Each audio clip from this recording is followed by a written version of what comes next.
So yeah, we're back at it. Okay, so this is a very special moment. It's a lot of special moments happening today. So the special moment we have right now. So right now I'm in Jerusalem and I'm at a cemetery called Harmonikos. Not Harmonikos, Harmonikot. It's the mountain of rest, Menucha, right? To rest, Shabbat, rest. So there's tons of different grave sites here, right? I'm at a cemetery. Right around me is a bunch of grave sites. But why am I here? Because on my spiritual journey, I started at the Kabbalah Center, as people know, in 2003. And that was the beginning of my path to Torah, Judaism, and Kabbalah, and all this deep stuff that are normal parts of my life now. It all started here. I mean, not here, but it started with that. Now, today is the yard site. So,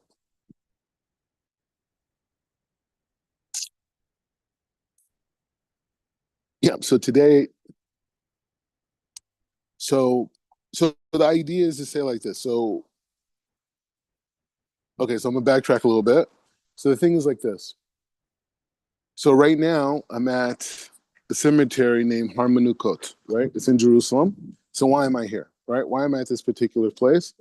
Because as I was just saying, I started my journey in 2003 at the Kabbalah Center, and I met a big Kabbalist by the name of Berg, Rabbi Philip Berg, and his wife Karen Berg, and they had the Kabbalah Center, and they were teaching Kabbalah to everybody, right? Everybody, it doesn't matter, Jewish, non-Jewish, religious, non, they don't care.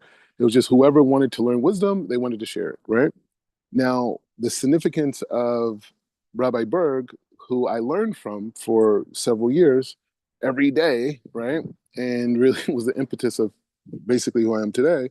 And not, I mean, my parents are create the building block for me to appreciate Rob Berg and those type of things. So my parents are the foundation, of course.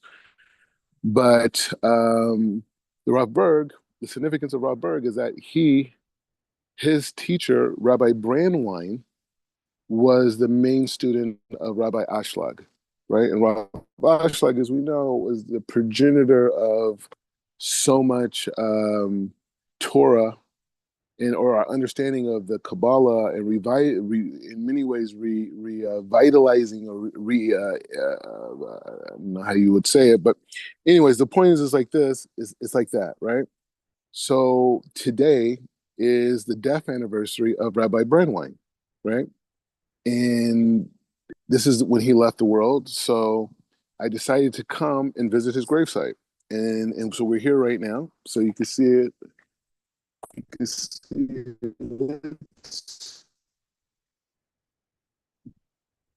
Okay, so this Yehuda Tzvi, Brandwein. This is where he's buried. You can see there's people that were already here that were lighting candles, and I'm going to light one too in a second. But the point is, which is super amazing, is where he's buried at right here. We're here. We're giving homage to his life, and he should be with us in all of our endeavors through through the power of Hashem. But right here in this building is who? Rabbi Ashlag. So this is the gravesite of Rabbi Ashlag. You can see they built a whole big concept here in his gravesite. And they have his books here. They have a whole thing.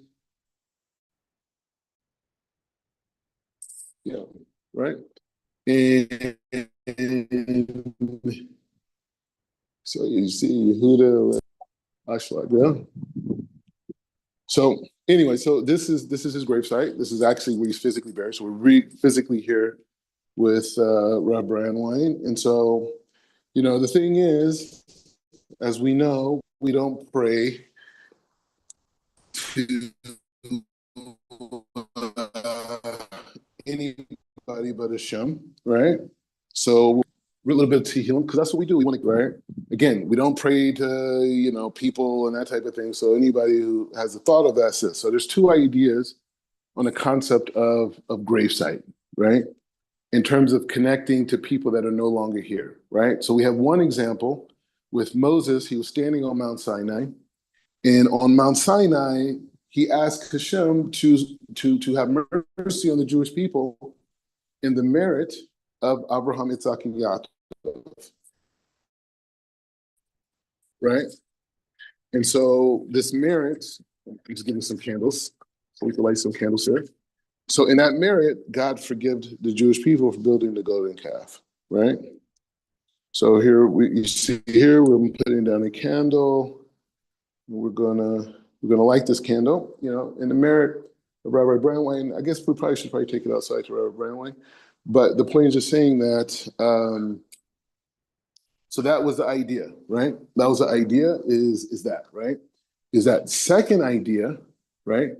The second concept around grave size, visiting grave size, this whole thing for gaining strength is a story about Caleb, right?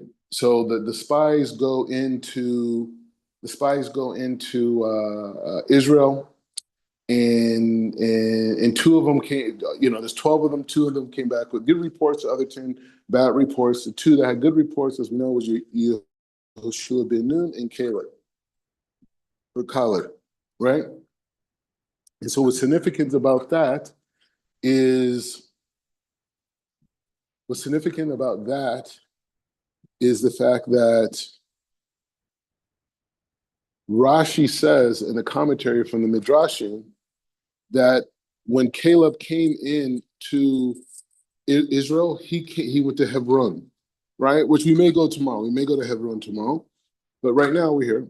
And so he went into Hebron, and when he went into Hebron, he visited the gravesite of Abraham, Yitzhak, and Yaakov, Marza Mechpelah, which we may go tomorrow. I was going to go today, but it's just such a big crowd. I just don't feel like dealing with crowds. It's too much for me to deal with. Anyways, but the point is saying it was meant to be for me to be here. It was meant for us to be here. And so when Caleb goes to Marza Mechpelah, he dives into Hashem in the merit of a righteous person, right? And those righteous people are Abraham, Yitzhak, and Yaakov. And the sages teach that that's what gave him the strength to go against the other spies who had bad reports, right? So we do have a tradition of this, and there's many other examples, especially in the Hasidic world, so many stories, mystical stories. But the thing is like this: we know that there is 5 parts to the soul, right? And we learned Rabbi Ashlag's Torah, right? Let's sit down. We have a little bench here. This is literally his gravesite right in front of you. The real deal. Rob Ashlag is buried right here in front of me.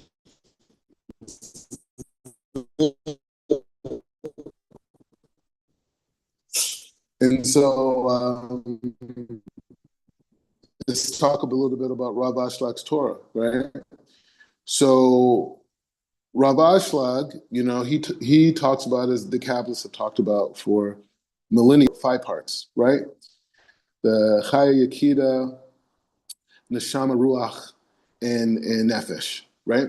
So as we know that when a person passes away, the body's buried, and as the body disintegrates, so that's why sometimes when people die, they're old, they're shriveling up, a whole thing, right? But the thing is like this. We know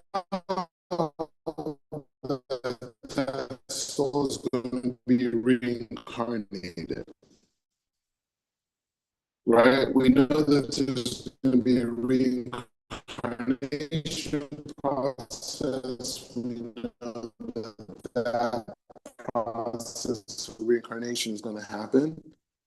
But the thing is how does that work? We're into this world for correct, and the desire to share develops this consciousness of desire to receive, and the reality, the challenge is life, hopefully to use their free will to be able to deal with the life that they've been presented with. And by using their free will and by dealing with the life, they're going to have to call out to God, right? Regardless if they're Jewish, Christian, Muslim, whatever, they got to call out to the one God to be able to come and help them, to be able to persevere. Everybody's praying to God, right? So this is the purpose of life, right? And so, and that's it. But the problem goes up to this higher level. Now the thing is like this: the lowest part of the soul is the nefesh. The nefesh is still in the grave. So right now, I'm at Rabbi Ashlag's gravesite. This is crazy, right? This is Rabbi Ashlag. Rabbi Schlag, right? So the lowest part of the soul stays inside of the gravesite, right? The lowest part of the soul stays inside of the gravesite. And so that part of the soul that's inside of the gravesite, right, is something that when we come to a gravesite, we could connect to. I know it's a very mystical teaching. It's a big idea, but this is our Masorah. This is our teaching. So again, this is Rav Ashlag. We're here.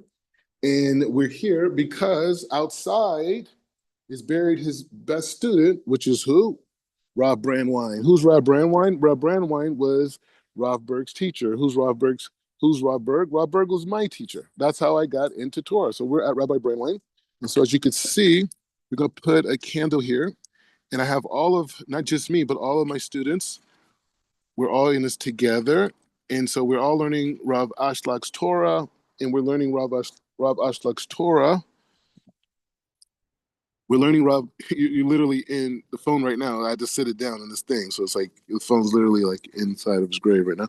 But anyways, but the point is saying that we're going to light a candle in the merit of his life, and we should be fused and we should be powered through the light force of the Creator to be able to continue on his lineage of bringing the wisdom of the oneness of the Creator and the oneness of his creation to all of humanity, right?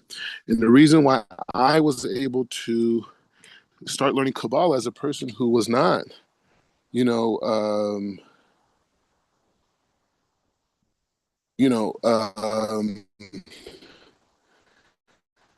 as a person who was not, Jewish or anything like that. And that wisdom has allowed me to see the truth and say, hey, it's not about Christianity or anything like that, but it's just to say that for my soul, I needed this type of connection, right? So here's our candle for our yeshiva.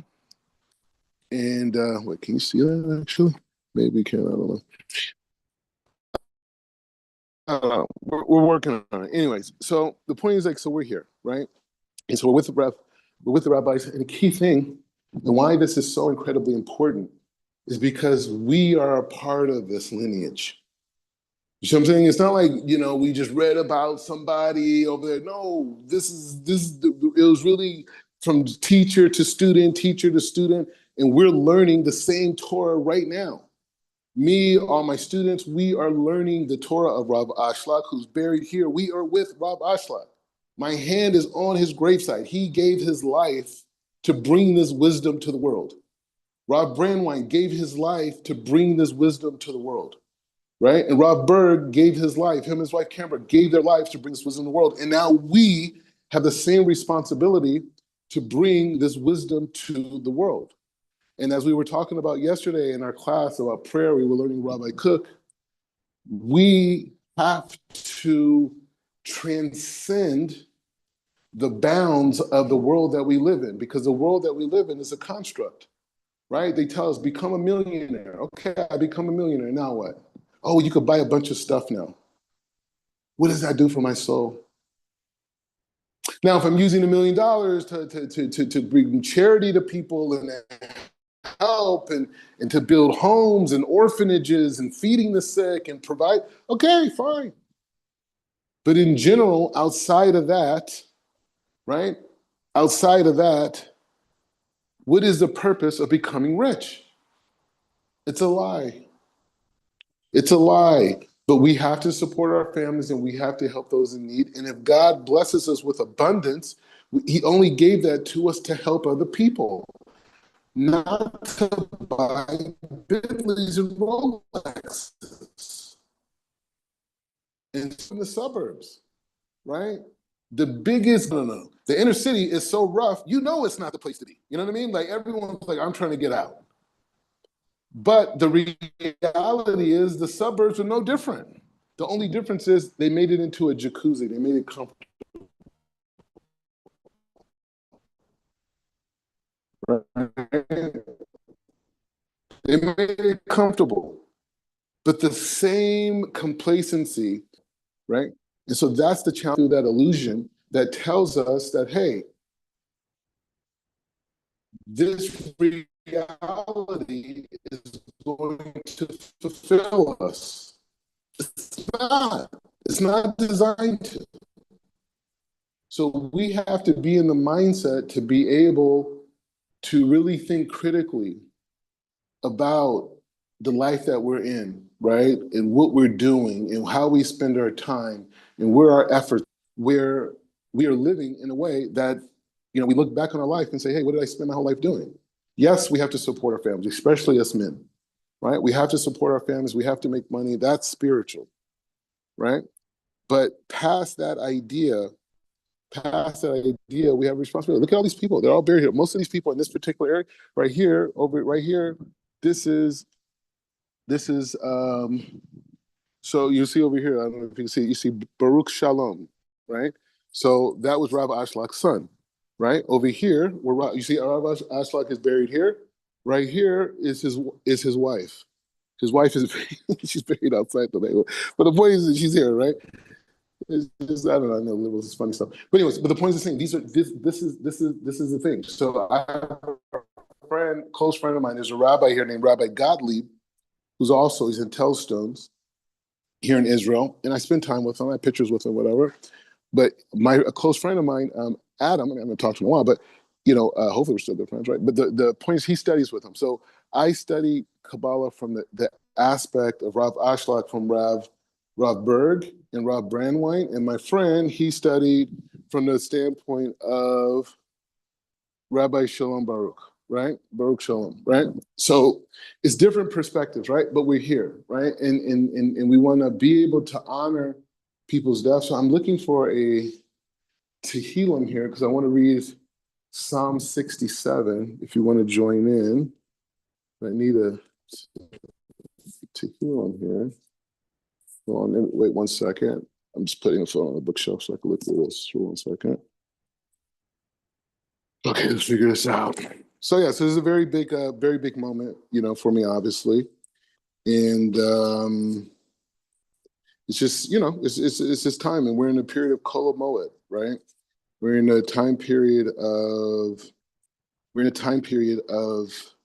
expansion, right? And the greatest way to have expansion is to be connected to the past, right? To be connected to the people who came before us, the people who've given their lives for information, right? People who focused their lives on providing wisdom. And you got to just think about it when you think about me and my personality, and they always have these personality critiques on people. But the thing is, it's like when I met Rob Berg, I was like 21 years old, 20 or like 22, 21 years old, right? So imagine, growing up in a totally materialistic environment, and then you meet someone like the Rav and his sons and his kids, and like, no, we got money too, but it's more than it. Okay, so here's Psalms. Hold on. Here's Psalms. We're gonna read just a little bit of Psalms to get into it. And then I'm going to take you, we're going to go a couple other places in this actual cemetery to visit a couple other people just for the sake of the spirit. Anyways, so it says like this, Leimi netzach begino de mizmor shel Elohim yikainu v'yirakeinu yetzar panav yitanu Selah. So this is Psalm 67. Selah leidad be'eretz devarechecha b'kol goyim Yeshua teka yeducha amim Elohim yeducha v'yira umi yeducha amim Elohim yeducha eretz tanana yevula yivarakeinu Elohim Eloheinu yivarakeinu Elohim yiro. Okay, so it's a little bit of Tehillim. And so we're going to light a candle. We're going to continue on. But this is like such an amazing time and amazing experience to be able to share this with you guys. So I'm going to light one candle for myself, and I'm going to light one candle for you guys. Right? Okay. Again, little Rav Ashlag, we're there. Can you believe this is like his great? Like, you're here, Rav Ashlag. Look, all these other people are here today. People are visiting, lighting candles, the whole thing. Rob Brandwein's yard site. I'm sure a lot of people were here last night, but we're here now. The Kabbalists were here last night. All right. The phone, unfortunately. Rob Ashlag, forgive me for putting my cell phone on your grave. but I'm lighting a candle in your honor. So use one up, that one out.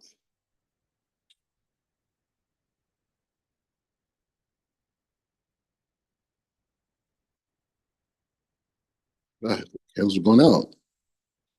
Gotta figure this out. Anyway, so just to say a few more words on Rav Ashlag's Torah that we've been taught is this idea of, oh man, this is crazy.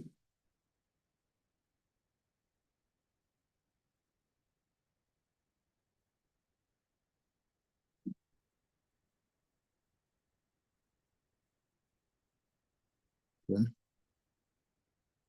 Yeah, so I'm more in Rav Ashlag's Torah.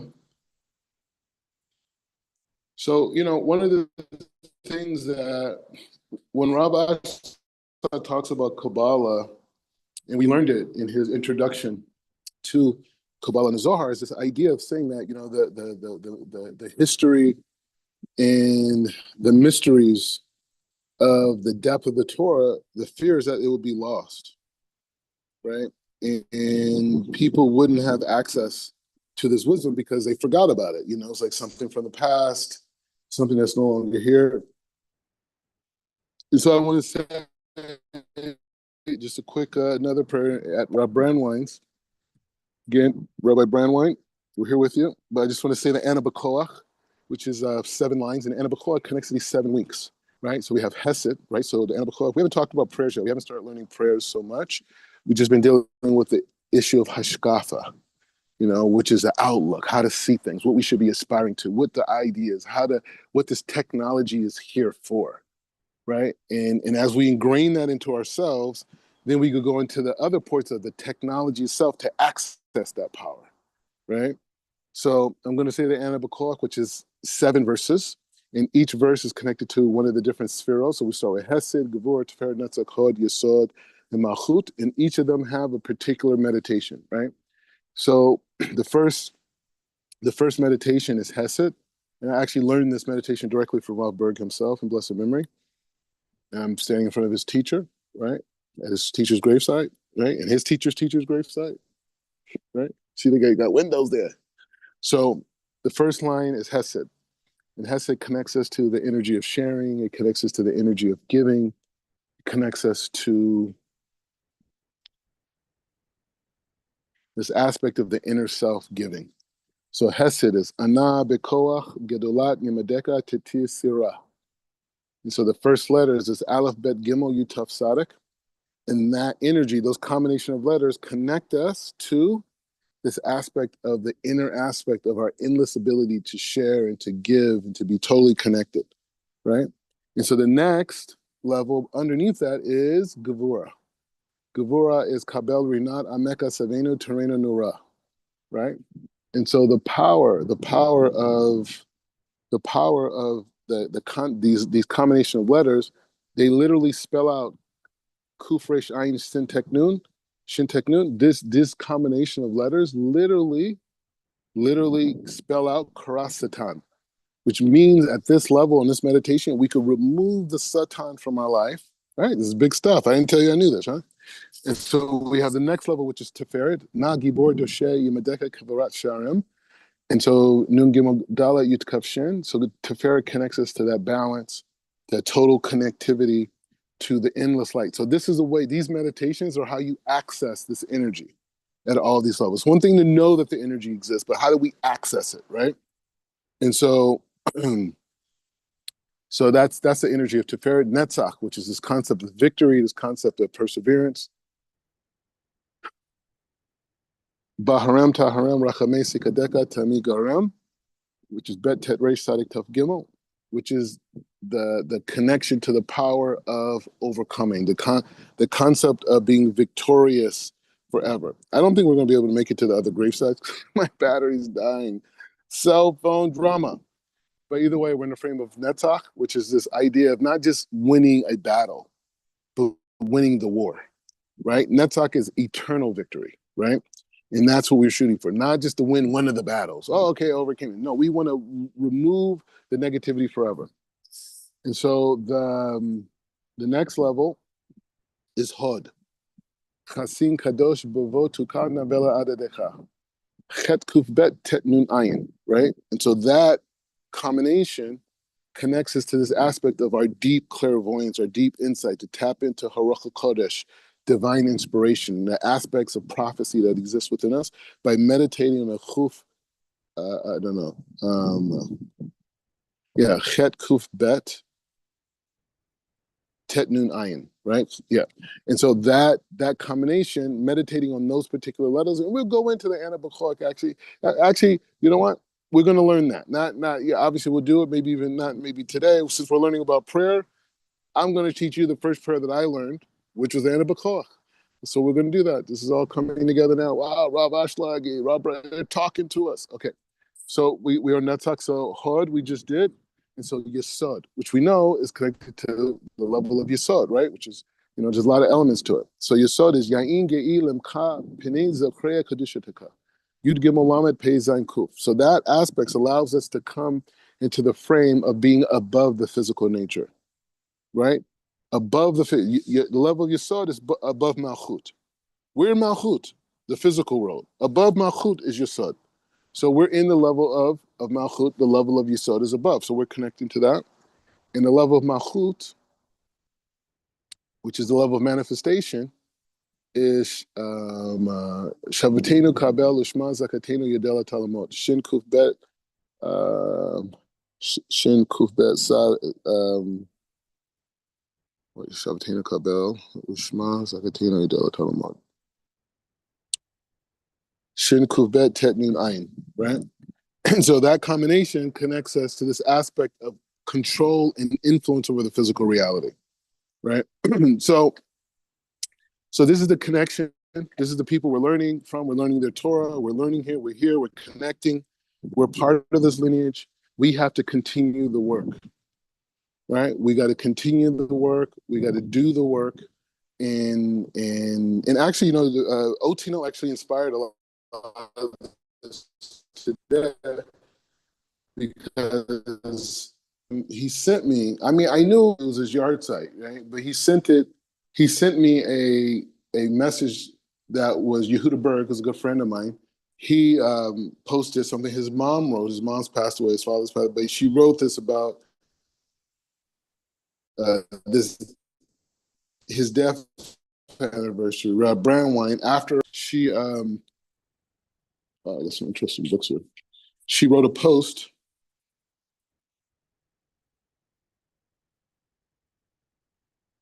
Yeah.